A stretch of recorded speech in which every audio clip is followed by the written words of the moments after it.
वो आदमी कभी भी मेरा मर्डर भी कर सकता है और उसने ऐसी धमकियाँ भी दी है कि मैं पुलिस से भी नहीं डरता, मैं कोर्ट को भी खरीद सकता हूँ, तो मेरा कुछ भी नहीं बिगाड़ सकती।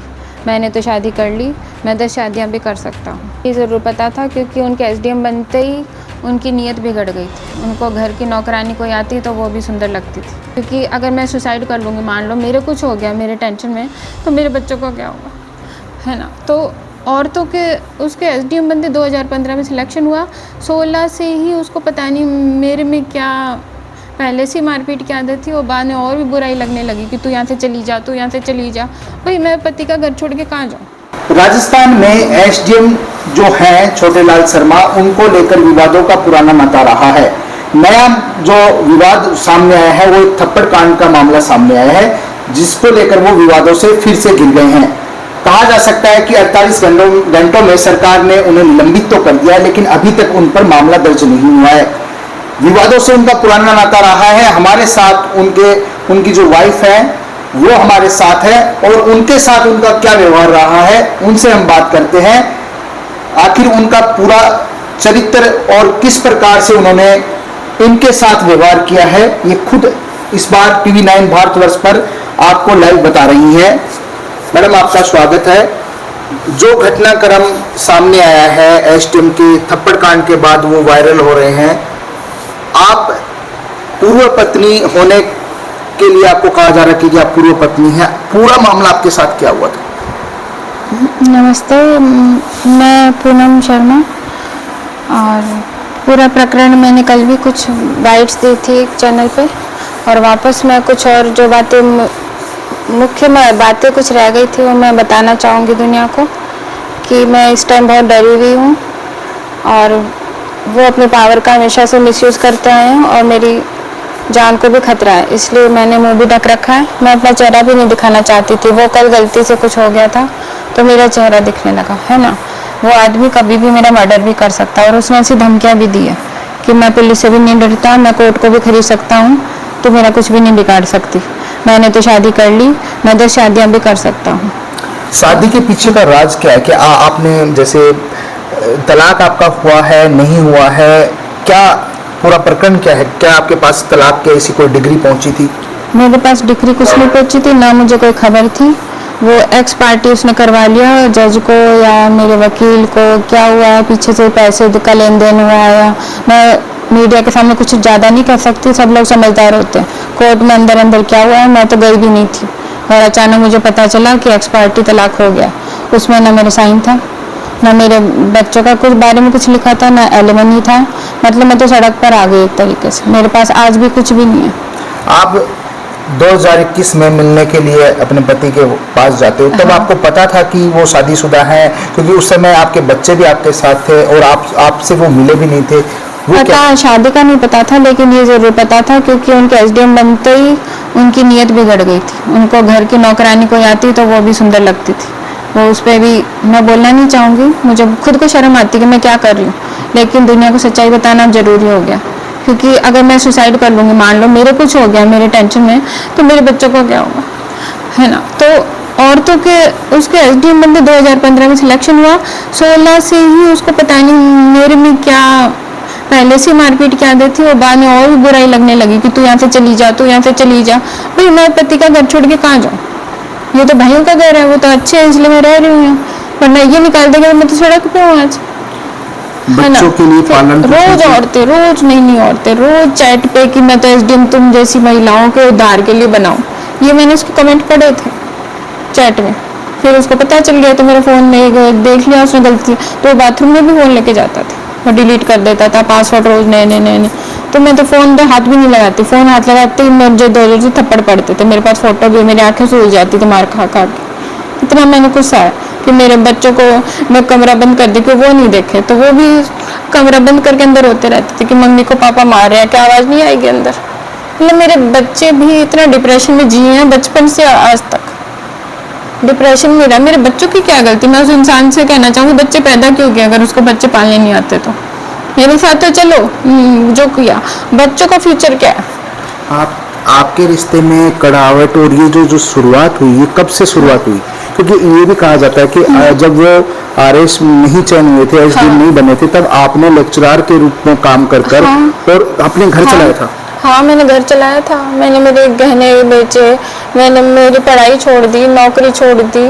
पहले नौकरी उसकी नहीं लगी थी तो ठीक है ना, मैंने नौकरी कर सारे पैसे उसको दिए, उसके घर वालों को भी दिए, सब कुछ उसको जो जरूरत थी सब कुछ। खत्म हो जाते थे पैसे तो मैं घर वालों से मंगाती थी कि ठीक है भैया अभी गरीबी में हम चल रहे हैं, पैसे तो मेरे घर वाले पैसे भेजते थे। तब इसके किताबें क्या, कोचिंग के पैसे क्या, इसके घर वालों की शादियों में खर्चा क्या, आपको पता है शादियों में कितना खर्चा होता है, हर चीज के पैसे यहाँ से जाते थे, हर चीज। बदलाव कब महसूस किया? और मुझे बदले में क्या मिला ये बताओ? बदलाव सिर्फ धोखा। व्यवहार में उनके बदलाव कब महसूस किया आपने एसडीएम बनते ही? व्यवहार तो पहले से ही था सर, शादी के पहले दिन से मारपीट, पहले दहेज के लिए था, पहले लड़की पैदा हो गई तो मनहूस है, तो मनहूस है, लड़की पैदा कर दी, लड़के पैदा होना चाहिए पहले, मुझे बोलना नहीं चाहिए। ये स्टेटमेंट रोज होते थे आधी रात को मारपीट के टाइम कि मेरे को लड़का चाहिए। उसके बाद में बच्ची हो गई तो मैं वैसे नहीं छोड़ सकती थी, भाई क्या करूँ, मार खानी पड़ेगी, पति परमेश्वर, मेरी बच्ची का क्या होगा। तो मैंने फिर भी एडजस्ट किया, चलो ठीक है मार खा लूंगी, कुछ भी करूंगी, या मैं जो कमाती हूँ एटीएम कार्ड भी उनको दे देती थी, ठीक है आप करो, सब कुछ करो। मेरे पेट में बच्ची थी, मैं भूखी कॉलेज में पढ़ाने जाती थी, कॉलेज में चक्कर खा के जरा ऐसे क्लास में गिर जाती थी, मैं पढ़ाते मेरे को खाने को नहीं मिलता था। फिर भी उस आदमी को शर्म नहीं आती थी घर पे, तो जा कमा के ला, पैसे मैं रखूंगा। फिर बाद में 1 साल 2 साल 3 साल बाद इसकी कोई नौकरी लगी, बाद में ये पढ़ाने लगा, फिर थोड़े पैसे आने लगे, फिर मुझे वापस, मैं प्रेग्नेंट हो गई थी वापस, मुझे से बोलते बहुत शर्म आ रही है, मेरे 8 महीने का बच्चा पेट में मर गया था। अब कैसे मरा ये मत पूछना, आप 8 मंथ का महीना, इन दोनों बच्चों के बीच में एक बच्चा मेरा मिसकैरेज से हो गया था, इसने पेट पे इतना जोर से मारा था मुझे, मैं मरते मरते बची थी उस टाइम। तो मारपीट इसकी आदत है कि पहले दहेज के लिए, कभी लड़की हुई इसलिए, कभी मेरा सिलेक्शन नहीं हो रहा तो मनहूस है इसलिए, शादी के 8 साल तक तो इसलिए मारता रहा कि तेरा सिलेक्शन, मेरा सिलेक्शन क्यों नहीं हो रहा, क्योंकि तुम मनहूस आ गई, तेरे से शादी की मतलब तो मनहूस आ गई हमारे घर में। तो ऐसी मानसिकता रखते हैं? हाँ, ऐसे मानसिकता रखते हैं एकदम से। सर मैंने बहुत मार खाई है, मेरे घर वालों ने भी कहा छोड़ दे, सबने कहा छोड़ दे, कब कौन कहेगा कि तुम मार खा ले। मैंने कहा नहीं, सुधर जाएंगे, कि अब तो नौकरी नहीं लग रही है, अगले को टेंशन है ना, अब सुधर जाएंगे, बच्चे बड़े हो जाएंगे तब सुधर जाएंगे। आप कब से साथ नहीं रह रही? फिर मेरे बेटा वो 2013 में, मुझे लगा चलो अब लड़का हो गया, अब तो मेरी लॉटरी खुल गई कि अब तो अब मां नहीं खाऊंगी, है ना। उसके बाद भी नहीं, अब तो तू बूढ़ी हो गई, अब मेरे क्या काम की तू, अब मैं तो दूसरी लाऊंगा, मुझे तो सुंदर लड़के हो गए, अब मुझे क्या कमी, अब तो मैं करोड़पति हो गया, मैं तो एसडीएम बन गया। मैंने कहा भैया आप मारो मत मेरे को, मैं साइड में पड़ी रहूंगी कोने में, मुझे कुछ मत दो, आप कुछ मत दो, खाने का भी मत दो, है ना, आप मुझे हाथ मत उठाओ मुझे। आप 800 किलोमीटर यहाँ से उनसे मिलने के लिए जाते हैं, उसके बावजूद भी वो नहीं मिलते हैं आपसे, ना बच्चों से मिलते हैं। तो सर वही तो कह रही हूँ, फिर झगड़ा बढ़ता गया, फिर इतना मतलब उन्होंने इतना मुझे टॉर्चर किया, आपको क्या बताऊँ। 2020 में कोरोना में हालत खराब हो गई थी, वैसे ही इंसान बाहर जाता, बाहर से ताला बंद करके जाता था कि हम बाहर नहीं रहे, बच्चे तो स्कूल में चले जाते, मैं कैद हो जाती थी घर में, बाहर किसी से नहीं मिलना, कहीं नहीं जाना, किसी से बात नहीं करना, मतलब एकदम से कंजर्वेटिव माइंड एकदम से। और फिर 2020 में कहा मैं तो दूसरी शादी करूँगा। मैंने कहा फिर मेरा तो सोचो, मैं कहाँ क्या करूँ, मेरे से कौन शादी करेगा, और मैं शादी करना ही नहीं चाहती, पहली बात मेरे बच्चों का क्या होगा फ्यूचर मुझे नहीं पता, मेरे को तो अच्छी नहीं लगती है ना, तो बूढ़ी हो गई है ना, तो मोटी हो गई, मुझे तो और बहुत सारी लड़कियां मिल रही सुंदर सुंदर ऑफिस में, स्मार्ट लड़कियां नौकरी वाली, तेरे पास क्या है, उनके पास तो सरकारी नौकरी। मैंने कहा मुझे कोचिंग करवाते, मैं एसडीएम बन जाती, मैं भी तो थोड़ी बहुत तो पढ़ी लिखी थी, इतनी चलो होशियार नहीं थी उनके जैसी, लेकिन मैं पढ़ के मैं भी तो बन जाती थी, लेकिन नहीं, तेरे को क्या जरूरत है, मेरी नौकरी लग जाएगी। तो ज्योति मौर्य का केस आपने सुना होगा, तो वही हुआ मेरे साथ। हाँ, अब मेरे को पढ़ने नहीं दिया उस इंसान ने कोचिंग का, मैंने कहा मुझे कोचिंग करना तो मुझे भी एसडीएम बनना, मैं भी बन सकती हूँ, बच्चों को देख लेंगे, सब कोई भी देख लेगा, बच्चे बड़े हो जाएंगे, एक बार मुझे कोशिश तो करने दो, 5-6 महीने पढ़ने तो दो। नहीं तू क्या कर लेगी पढ़ के, मैं बन गया तो जिंदगी संवर जाएगी, ये जिंदगी संवारी उस आदमी ने मेरी। ये जो शादी की मैंने फटे कपड़े पहने सर, फटे कपड़े पहने शादी के 10 साल तक, एटीएम बनने के बाद भूल से उसमें 1-2 मुझे कपड़े अच्छे दिलाते, मेरे पास कपड़े भी नहीं होते थे। एटीएम बनने के बाद खुद के लिए 50-50 हजार तक के कपड़े लाता था खुद के लिए, और मेरे लिए 5 रुपए की चीज भी नहीं आती थी घर में। 50 हजार के कपड़े डेली के, सर्दी के सोचो आप, फिर महीने का बजट निकालते रहो, फिर साल का बजट निकालते रहो, कितने पैसे आते हैं उसके पास और कहाँ से आते हो। आपके प्रति जो व्यवहार रहा है, बच्चों के प्रति व्यवहार कैसा रहा है? बच्चों के साथ भी वैसे बच्चों गुस्सा आ गया तो मान लो पानी पी रहे हैं, पास में लोटा पड़ा है स्टील का, टन, अगर एक बार बेटा इधर है, बेटों को मान लो कुछ सुन नहीं रहा तो मारी पड़ती थी सीधी। सब्जी में नमक ज्यादा हो गया तो थाली दीवार पे मिलता था खाना। बच्चों के लिए पालन पोषण के लिए पैसे आपको मिल रहे हैं, क्योंकि वो दावा कर रहे हैं कि पैसा मैं दे रहा हूँ, ऐसा कुछ आपको मिल रहा है? वो सर यहाँ छोड़ के गया तब नौटंकी की थोड़ी, तो ऑनलाइन में फीस दे दूंगा, बच्चों का एडमिशन करा के चला गया कि मैं 15 दिन में तुमसे मिलने आ जाऊंगा, फिर मैं घर देख लूंगा जयपुर में, भीलवाड़ा में कहीं, उसके बाद तुमको बुला लूंगा। और आया कुछ नहीं, खुद नहीं आया, सीधा तलाक के पेपर आए। वो पेशों पे मैं बच्चों को लेके जाती थी, बस 3-3 बस चेंज करती हुई जाती थी भीलवाड़ा में पागलों की तरह, है ना, कि भाई पेशी में नहीं जाएंगे तो वो जेल करवा देगा मेरे को, है ना। और हाँ, मेरे पापा मम्मी भी बोले हैं, घर वाले सारे बोले ही हैं, तो तलाक है नहीं भाई, ठीक है, अब तलाक का कर दिया तो लड़ना पड़ेगा, अब तो केस कर दिया, है ना। मेंटेलिटी यही तो होती लोगों की, भाई तलाक का पेपर आ गया, नोटिस आ गया तो पेशी पे जाओ।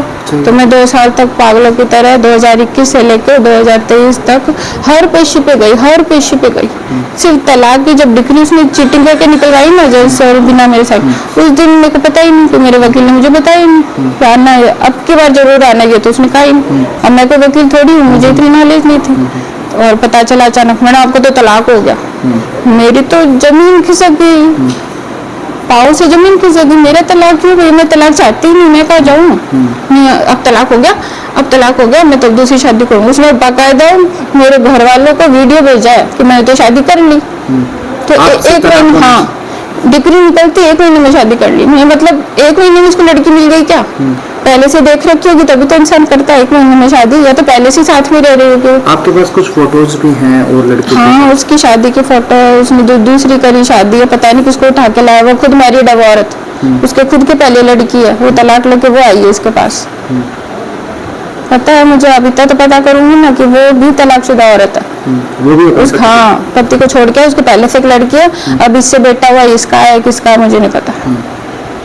लेकिन मैं तो एकदम भंवर में हूँ ना, मैं तो चक्री में फंस गई हूँ, मैं तो ना इधर की रही ना उधर की रही। आपके साथ पूरा जो घटनाक्रम रहा है वो किस प्रकार से घटनाक्रम आप बताएंगे कि आप किस सर जितना बुरा हो सकता है, आप क्या बताऊँ, मेरे जवान भाई चला गए इस आदमी के चक्कर में। जब तलाक का पेपर आया था उसके बाद जो नवंबर की दिवाली आई थी, मैं बांसवाड़ा गई थी दिवाली के दिन, दिवाली के 2 दिन पहले बच्चों को लेके गई कि नहीं दिवाली मैं पियर में नहीं मनाऊंगी, मैं तो मेरे पति के पास ही मनाऊं। सर अच्छा ही लगता पति के साथ दिवाली का मतलब क्या, वरना जोड़े में बनेगा। तो मैं मेरे दोनों बच्चों को लेकर आ गई। आप किलोमीटर काउंट कर लो यहाँ से, एक तो सीधी बस नहीं मिलती। आधी रात को मैं बच्चों को ली, पुलिस ने पकड़ लिया था मुझे आधी रात को, क्या बच्चों को लेके क्या कर रही है। मैंने कहा भाई एसडीएम की बीवी हूँ, एसडीएम से मिलने जा रही हूँ। तो वो किसकी बात है? हाँ, तो बेचारे खुद मेरे को क्वार्टर तक छोड़ के आए थे। अब वो नाम क्या है उनका ये मत कुछ, मुझे कुछ याद नहीं है, लेकिन उन्होंने भले आदमी थे बेचारे, मुझे कि आधी रात को आपको कोई उठा के ले जाएगा इन लोगों। तो आपसे मिले? हाँ मिले, तो फिर मुझे छोड़ के वो नहीं मिले। एसडीएम वो छोटे लाल जी मिले थे आपसे? 3-4 दिन में मैं भटक रही थी सर। और आपको पता होगा बांसवाड़ा जो हेडक्वार्टर है और इनकी पोस्टिंग थी 80 किलोमीटर दूर आनंदपुरी में, आप गूगल मैप कर लेना। आनंदपुरी में मैं बच्चों को लेके गई, वहां से वहां से वहां, तो वहां देखा तो क्वार्टर में ताला था। फिर जाऊं कहाँ, अब पुलिस थाने से ज्यादा सेफ्टी जगह होती नहीं। मेरी बच्ची बड़ी है, आपने देखा है, मेरी बच्ची है तो सेफ्टी मुझे मेरी नहीं चाहिए, बच्चों की चाहिए पहले। तो मैं रात को 11-12 बजे तक पुलिस थाने बैठी थी, और वो एरिया एकदम जंगल वाली, बताओ मैं कहाँ लेके जाऊँ बच्चों को। और इस इंसान को तब भी दया नहीं है, ये नहीं आया, आप ये मिलने नहीं आया। 800 किलोमीटर गए हैं यहाँ से चल के सिर्फ मिलने के लिए, और आपसे मिले भी नहीं। हाँ, उस टाइम तो तलाक भी नहीं हुआ था, उस टाइम तो तलाक का नोटिस आया था अगस्त में, और मैं नवंबर में गई थी। आपको कहीं ये भनक थी कि आपको तलाक दे? थाने वाले हंस रहे थे, एसडीएम की बीवी बैठी है, मुझे तो शर्म आ रही थी बैठे बैठे थाने में। आपको भनक थी कि तलाक देंगे? नहीं सर, मुझे नहीं पता, मुझे लगा ऐसे मुझे तंग कर रहा है और सुधर जाए। नॉर्मली लड़ाई झगड़ा जैसे चलता है हस्बैंड वाइफ में, वैसा आप मान? हाँ, मुझे ऐसे ही लगा, चलो कोई बात नहीं, क्या पता मैं सुंदर हो जाऊंगी, उसको मैं अच्छी लगने लग जाऊंगी, उसको और कोई ये शरीर मिल गई होगी। मैं तो ये इमेजिन कर रही थी कि आ जाओ, मैंने फोन भी किया था उसको, आप आ जाओ, सब लड़ाई खत्म करते, मुझे आपसे कुछ नहीं है, चाहे बच्चों को रख लो अच्छे से, है ना, मैं कोने में पड़ी रहूंगी। पर बाद में नहीं आया, नया क्वार्टर में पूरी दिवाली हम इसके क्वार्टर में से दूसरे दिन गए, है ना। दूसरे क्वार्टर में मतलब जो उसका जिसमें रह रहा था हमें पता चला इसमें रहता है महाराज, उसमें गए हम, है ना। तो हमको देखते भाग गया, ऐसे जैसे ये टेबल पड़ी ऐसे मार के भाग गया। मैं धड़ाम से गिरी, इतने तो भाग गया, अपनी रेड लाइट में लेके भाग गया। हम तीनों के लिए रह गए पूरी रात। और दिवाली के टाइम को पता है सर्दी चालू हो जाती, घर में घुसे कपड़े भी नहीं थे ओढ़ने के, रजाई भी नहीं थी, हमने गद्दे ओढ़ के निकाले, गद्दे थे गंदे से, उसमें घुस के तीनों दिवाली की रात निकाली। पानी देखा तो पानी नहीं था पीने का। फिर पास में कोई थे पड़ोसी बेचारे अच्छे लोग थे, मैंने कहा पीने का पानी तो दो, बोले साहब ने बंद करवा दिया, वो तो डब्बा आता था पीने का पानी। हाँ बोले पानी पीने का पानी साहब ने बंद करवा दिया। पीने का पानी तो छोड़ देते, मिठाई तो दूर की बात, पटाखे मुझे कुछ नहीं। फिर मैंने कभी लाइट ठंड लग रही थी, मैंने कहा ना तो ले, थक गए थे सफर में, देखा तो गीजर के बाहर तोड़ रखे थे मैं गर्म पानी, वो साहब ने तार तोड़ दी। मैंने चपरासी को पूछा किसी को, बोले तार तोड़ के चले गए। मैंने कहा चलो ठीक है, गर्म पानी नहीं ठंडे पानी से नहा लेंगे, पीने का पानी नहीं नल का पानी पी लेंगे, है ना। फिर देखा पूरा घर गंदा, किचन में देखा तो खाने की एक चीज नहीं है। फिर पड़ोस से मैंने किसी को कहा भी खाने की चीज तो ला दो, तो वो खाने की चीज लाए, बच्चों के लिए दाल सब्जी रोटी आटा सब लेके आए। और एक पड़ोसी लोग ने तो खाना भी लेके आए, भी खाना खा लो दिवाली का दिन भूखे बैठो, है ना। फिर तभी मेरे पास कोई फोन आया, फोटो आई कि आपके तो बिजली के खंभे से सामने लाइट भी कटवा दी, हम अंधेरे में बैठे दिवाली के दिन, है ना। तो लाइट कटवा दी उसमें, वो न्यूज में है मेरे पास है शायद। बाहर निकल गए वो? हाँ मेरे पास न्यूज है। आपके पहुंचने के बाद वो वहां से? हाँ पहले दिन ताला था, तो ताला तो हम फिर पुलिस थाने में बैठे, पुलिस थानों का भला हो पुलिस वालों का, उन्होंने हमको वापस हेडक्वार्टर पहुंचाया, बांसवाड़ा में होटल में ठहराया फ्री में कि मैडम आपके पास पैसे होंगे नहीं, हमें पता है शक्ल दिख रही है आपके पास पैसे नहीं है। तो बच्चों को बाकायदा हमको अच्छा कमरा दिलाया होटल में और खाना वाना भी खिलाया कि आप दूसरे दिन आ जाना, क्या तो साफ प्रकट हो जाए आपके सामने। मैंने कहा ठीक है भैया आएंगे, हम तो दिवाली उनके साथ ही बनाएंगे, चाहे कुछ हो, हम यहाँ से जाएंगे नहीं, हम जाएगा। जहाँ औरत हो जहाँ पति हो तो औरत का घर वही तो होता है। आपके कितने बच्चे हैं? 2 बच्चे, एक गुड़िया एक बेटा है छोटा, 2 बच्चे। कैसे पालन पोषण हो रहा है उनका? आप खुद क्या काम कर रहे हैं? हाँ सर सुनिए, तो वहाँ हम बांसवाड़ा में थे, तो दूसरे दिन सुबह पहले घर से फोन आया था, मेरा छोटा भाई को पता नहीं क्या वो उसके साथ मारपीट हुई थी, तो सर में दर्द था, तो यहाँ मम्मी पापा भाई बहन सब जन उसको लेकर हॉस्पिटल में गई, वही की बात है। और हॉस्पिटल में शाम तक ही इज डेड, समझ रहे हो आप? वो एक्सपायर हो गया था उसी दिन। तो दूसरे दिन मुझे उसी दिन पता चला, उसी दिन मैं भागते वापस पिलाने में आई बच्चों को लेकर, दिवाली के दूसरे दिन। उस दिन से आज तक हमने दिवाली नहीं मनाई ढंग से।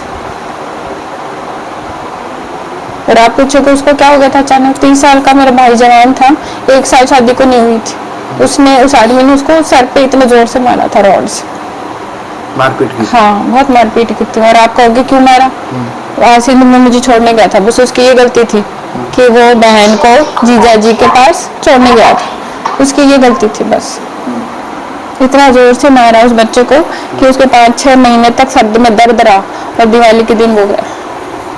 हमारा तो शायद परिवार खराब हो गया ना, पूरा जवान लड़का गया, मेरा सबसे छोटा भाई था, मेरा लाडला था। दूसरे दिन आनंदपुरी से भाग के आया कि क्या हो गया अचानक। और उसके बाद भी उस इंसान ने बांसवाड़ा में मेरे 10 दिन में केस किया हुआ, बताओ, कि मेरे क्वार्टर में चोरी करके चली गई। आप तो चोरी का केस कर दिया उसने मेरे पे, बाद मैं दिखाऊंगी आपको पेपर्स। झूठे केस कर दिए कि चोर आई थी कोई, और हस्बैंड करके नहीं, एसडीएम बन के, कि कोई औरत आई थी और गुंडों को लेके आई थी, छोटे छोटे मासूम बच्चे गुंडे हैं, देखो एक तो गुंडा ये रहता, कुछ शक्ल देखो गुंडे, हाँ मासूम बच्चे कि दोनों गुंडे हैं, और क्वार्टर का ताला तोड़ के चली गई, और कोई कचरा जला हुआ था, है ना, उसकी फोटो लेके दिखा दिया कि मेरे सरकारी कागज जला दिए उसमें। वो केस चल रहा है अभी भी, मैं जाती हूँ पेशों पे बांसवाड़ा में, अभी भी चल रहा है केस मेरे, मैं चोर हूँ मतलब रिकॉर्ड में। अभी जो थप्पड़ वाला कांड हुआ है वो उनकी छवि है मतलब? हाँ हाँ, वो तो बहुत छोटा है, वो तो 0.01% देखा आपने, मैंने तो 100% देखता है, 100%। समझ जाओ मेरी इंटेंसिटी कितनी है पीड़ा की। अब जो सरकार ने कार्रवाई की है, निलंबित कर दिया, मामला अभी तक भी दर्ज नहीं किया है, क्या ऐसा ही चलता है? कुछ नहीं करेगी सरकार, मुझे तो कुछ नहीं लगता सरकार कुछ नहीं करेगी, सस्पेंड होगा, वापस बहाल हो जाएगा थोड़े दिनों, देख लो, पहले भी हो चुका कई बार, आप रिकॉर्ड देख लो, 5-6 बार रुपये हो चुका है, वापस कोई ना कोई पैसों का आदान प्रदान होगा अंदर अंदर, जानकारी होगी और हो जाएगा वापस पोस्ट पे। तो वापस वही मेरे को धमकियाँ कि तूने बाइट दी, तूने ये किया, मैं तेरे जान से मार दूंगा, तेरे बच्चों को तू रख ले, मेरे को कोई मतलब नहीं है। मेरे को पता है मुझे अभी सुनना पड़ेगा, और उसका क्या उपाय है ये बता। बच्चे तो तेरे, तू रख, मैंने तुम्हें नई दुनिया में साल ली है, मैं तो मेरी चुन्नू मुन्नू नए नए पैदा की, मैं तुमको संभालूंगा, है ना। मेरे पास तो पैसा पावर है, तो कोरोना रो ले, तू मरी नहीं क्या अपने भाई के साथ अभी तक? मेरे को ये स्टेटमेंट सुनना पड़ता है, मर जाती अपने भाई के साथ, तू जिंदा ही क्यों है? मैं क्यों जिंदा हूँ भाई? तो आपने एसडीएम बनने के दौरान भी आपको उन्होंने इतना सपोर्ट किया है आपने, उसके बावजूद इस तरीके की कहानी? मेंटेलिटी है सर, इंसान नहीं है वो, मेंटेलिटी है सर। और छोटी छोटी बातों पे जो हाथ उठाता है हर बात पे, तो घर में तो सोचो वो क्या कोहराम मचाता है, घर में तो उसको कोई रोकने वाला रिकॉर्ड करने वाला भी नहीं है, कैमरा सीसीटीवी कैमरा भी नहीं है, वो तो भूल से ये रिकॉर्ड हो गया। जो वर्तमान जो उनकी पत्नी है वो ये कह रही है कि भाई मुझे छेड़ने, जो आपको लग रहा है कि ये तर्क उनका कहीं सही लग रहा है आपको? नहीं सर, बिल्कुल नहीं, ये सब एकदम झूठ है, बिल्कुल झूठ है। उसको पढ़ा के बिठा दिया पपेट की तरह, जैसे मुझे पहले 1-2 बार एक केस में यूज किया था, टॉप वाले के बिजली केस में, कि भाई इसको बोल देना कि तेरे से उधार पैसे लिए थे, कोई उधार पैसे नहीं थे, वो काली कमाई के पैसे थे। उस टाइम मेरे साइन किए थे, कोर्ट में केस चला था, वो इमाम को थप्पड़ मारा था, इंटरनेट पे है वो केस, आप देख सकते हैं। इमाम वहाँ का चपरासी था, उसको थप्पड़ मारा था, तो उसके कान से खून निकल गए थे। मतलब थप्पड़ कांड पहले भी ये कर चुके हाँ, कई बार, क्योंकि वो पैसे खा गया था कोई बजरी माफिया के, बजरी खनन के होते हैं ना काली कमाई के, तो वो खा गया था, तो वो वापस दे नहीं रहा था। तो उस समय आपको भी पेश तो किया? फिर उसको एक लगा, आपको भी? नहीं पेश नहीं किया, वो रिटर्न में कोई था, FIR टाइप कुछ था, उस पर मेरे साइन करा दी, बस बोला नहीं था मैंने कुछ, साइन करा, हाँ मेरा नाम साइन, हाँ मीडिया साइन, बस मेरा साइन चला गया था कि भाई मेरे से उधार लिए थे इसने, मतलब मेरी पत्नी से लिए थे, और मेरी पत्नी के उधार लिए पैसे वापस नहीं ले रहा, इस टाइप से खुद को बचा लिया था मुझे आगे करके। हमेशा याद रहता है, मुझे आगे कर देता था कोई भी बात होती थी। नरेश मीणा है, हाँ वो एसडीएम को थप्पड़ मारते हैं तो उनको जेल हो जाती है। हाँ। एक एसडीएम ये काम करता है तो उसको सिर्फ निलंबित किया जाता है, मामला दर्ज नहीं होता। क्या लगता है दोनों कार्रवाई में भेदभाव नहीं है ही सर? ये तो बताइए आपको इंडियन जुडिशरी सिस्टम कैसे काम करता है, न्याय व्यवस्था ठप्पड़ी है पूरी, मुझे न्याय मिलता है, वरना तलाक होता है क्या कोई 2 साल 1 साल में सेपरेशन में कोई तलाक मिल जाता है? लोगों की चप्पलें टूट जाती तलाक लेते हैं तो, और इसने ले लिया क्यों भाई? ये बड़ा आदमी इसलिए, है ना, कहता है, और मैं तो नहीं मानती कि तलाक हुआ है, वो कहता है तलाक हो गया, एक्स पार्टी। मैंने अपील कर रखी है, अपील जब मैंने हाई कोर्ट में कर रखी है जोधपुर में, तो उसने शादी कैसे कर ली दूसरी? शादी भी कर ली, बच्चा भी कर लिया, बताओ मेरा क्या हुआ, मेरे बच्चों का क्या हुआ ये बताओ? मुझे न्याय कौन दिलाएगा? कोर्टों में आपको पता है सिर्फ तारीख पे तारीख मिलती है और कुछ नहीं होता। पुलिस है, पुलिस के पास जाओ, पुलिस इसके नाम से डर जाती है, कोई बात भी नहीं करता। सब मेरे को ही कहते हैं तो यही है, ऐसी है, यही है। मेरा साथ किसी ने नहीं दिया, सिर्फ बांसवाड़ा की पुलिस को मैं बोलूँगी, अप्रिशिएट करूँगी, उन्होंने मेरा साथ दिया एकदम अनजान होके भी। यहाँ जानकार है वही साथ में नहीं देते, मेरे पिलाने की पिलाने, झूठने वाले भी साथ में नहीं देते, मेरा तो कोई साथ नहीं देते। सब ये कहते हैं एसडीएम साहब है, भाई वो एसडीएम बन गया तो वो तो भगवान है, आप ही यही पागल हो गई औरत। अब ये मामला सामने आने के बाद आप मीडिया के सामने भी आए हैं, तो अब आपको क्या लग रहा है कि आप पर क्या दबाव बनाया जाएगा कि आपको हाँ, दबाव बनाया जाएगा, मुझे पता है मेरी जान को खतरा है, मुझे दबाव पता है, फिर मैंने भगवान पे छोड़ रखा, मीडिया पे छोड़ रखा, बचाने वाले 2 ही चीज़ है इस टाइम मेरे पास, एक भगवान एक मीडिया। सरकार से क्या कहना चाहेंगे? सरकार से यही कार्रवाई करो, मुझे न्याय दिलाओ, मेरे बच्चों का मेरा फ्यूचर सिक्योर करो। उसने तो शादी कर ली, मैं कहाँ जाऊँ ये बताओ? इसका पूरे मामले की जांच होनी चाहिए। हाँ, पूरे मामले की जांच होनी चाहिए। उसने जो पैसे खाए हैं, उसने जो मेरे भाई की जान ली है, उसने जो आसिंद में बच्चों की जान ली है, उसने जो भी केस सरकारी कागज फाड़े हैं, खुद को बचाया मुझे आगे करके, और भी आगे ऐसे बहुत कांड है, मैं बताऊंगी तो आपको 10 दिन लग जाएंगे, 10 दिन भी कम पड़ेंगे, इतने बातें हैं मेरे पास, 10 दिन कह रही हूँ कम पड़ेंगे। भ्रष्टाचार के भी आरोप है? हाँ, बहुत सारे हैं। जैसे बजरी खनन वाला आप बता रहे हैं, ये आप टेबल देख रहे हो, आप खड़े हो जाओ, इतना बड़ा बोरा बना दो, इतना बड़ा बोरा नोटों से भरा हुआ मैंने देखा, एक दिन देखा हो तो, बाकी अब मैं नहीं बता सकती, उस टाइम देखा भूल से, वरना तो मुझे तो ताला बंद करके बाहर मीटिंग होती थी, मुझे तो पता ही नहीं कुछ। रात की रात में गांव में खड्डे खोद के उसमें दबाया जाता था। गांव में इसका है आपको क्या लगता है गाँव आपके में। साथ ऐसा व्यवहार क्यों किया आदत है, शुरू से ही? आदत। पहले दहेज नहीं मिला, वो फ्रस्ट्रेशन निकला। दहेज चाहिए था भारी भरकम, मैंने हमारी हैसियत थी, हमने तो इतना दिया ही, पर उसकी हैसियत तो आसमान छू रही थी, तो वो नहीं मिला, वो बहाना मिल गया। फिर बाद में पहले बेटी हो गई, उसका बहाना मिल गया, फिर सिलेक्शन नहीं हुआ, उसका बहाना मिल गया, मारपीट, और बाद में तो बड़ी हो गई। अब मुझे छोटी वाइफ चाहिए, अब ये छोटी ले आया, 10 साल छोटी है, 15 साल 5 साल, मुझे नहीं पता, जो भी किसको लाया क्यों लाया ये तो वही जाने, लेकिन मेरी ज़िंदगी तो ख़राब कर दी ना। और मैं नहीं कह रही, मैं मीडिया के थ्रू कह रही हूँ, ठीक है तू 10 शादी कर ले, तू इतना पैसे वाला पावरफुल, तेरे को जो करना कर, पर मेरे बच्चों की क्या गलती ये बता दे। मैंने तो गरीबी में तेरा साथ दिया है ना, अब अमीर आती तो कोई दूसरी लड़की अच्छी, ये अच्छी बात है। यानी एसडीएम बनने के बाद ज़्यादा व्यवहार खराब हुआ? हाँ, एचएम ने कहा था, नीयत ज़्यादा खराब हो गई। पहले नीयत तो इतनी खराब नहीं थी क्योंकि मैं दिखती थी, तब तो इसको गरीब आदमी को कौन देखता है, लड़कियों को भी तो पैसा चाहिए, अमीर बनती लड़कियों में पैसे, लड़कियों पर पैसे लुटाता था, उनको कपड़े दिलाना, कभी फ़ोन दिलाना, महंगे महंगे गिफ्ट दिलाना। क्या मुझे पता नहीं चलेगा कि मेरा पति पैसा कहाँ खर्च कर रहा है? आपने चैट भी देखे? हाँ, चैट भी देखे, किस प्रकार के चैट? कई औरतों के देखे हैं, कई लड़कियों के देखे हैं। किस प्रकार के चैट थे?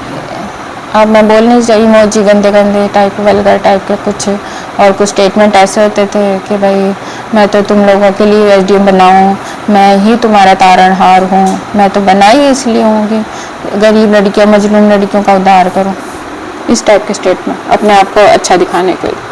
तो ये चीज़ें आपने कोर्ट में नहीं रखी? कोर्ट में रखी थी, इतनी नहीं रख पाई। कोर्ट में मेरे साथ चीटिंग हुई है, मेरा वकील, कभी मेरे पास पैसे नहीं मिले वकीलों के, तो ये समझ लो मेरा कोई वकील ही नहीं।